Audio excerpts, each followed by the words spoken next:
John, that being said, what is the responsibility of the Catholic lay faithful to assist our aspiring priests and religious when they have to overcome educational debt? And is it our responsibility at all? I believe we do. It's a shared church. So a part for the laity, speaking as one myself, is to not think these individuals have poor financial planning. They went to school like every parent wants their child to do, and it's in school, often in Catholic schools, that they heard the call.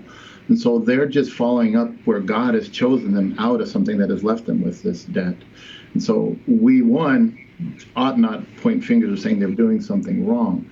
And two, we want to be able to give them hope. We're here to help. We're not here to point fingers. When you think of what one vocation can do, what would the world look like if Mother Teresa had student loan debt so many years ago and couldn't enter? Even the value of one is a great gift to the church.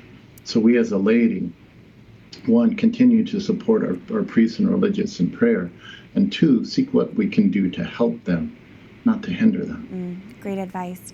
Sister Josephine, finally, what more of your perspective can you share that you want our viewers to walk away with when it comes to vocations in our church and the reality of educational debt? That with Labouré, we can participate in God's promise to bring all things to good according to his will. And so when a person is discerning and then is faced with student loan debt and the need to mitigate that, it can feel like such a burden and so much hopelessness. The Labouré ministry, I think, really participates in God's desire to fill all things with his resurrection, with the light of the resurrection. And so the student loan debt, I can tell you hands down, I am grateful I had student loan debt. And having student loan debt and then having the call to serve and minister with Labouré, it has transformed my vocation. So to be able to go through a process of building relationships and sharing my story and hearing other stories shaped and formed me in the early stages of my formation to be a sister.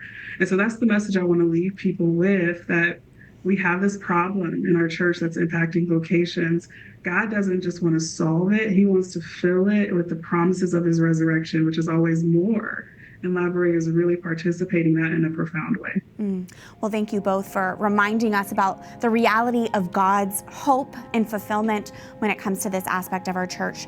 John and Sister, thank you both. God bless. Thank you. Thanks, Catherine.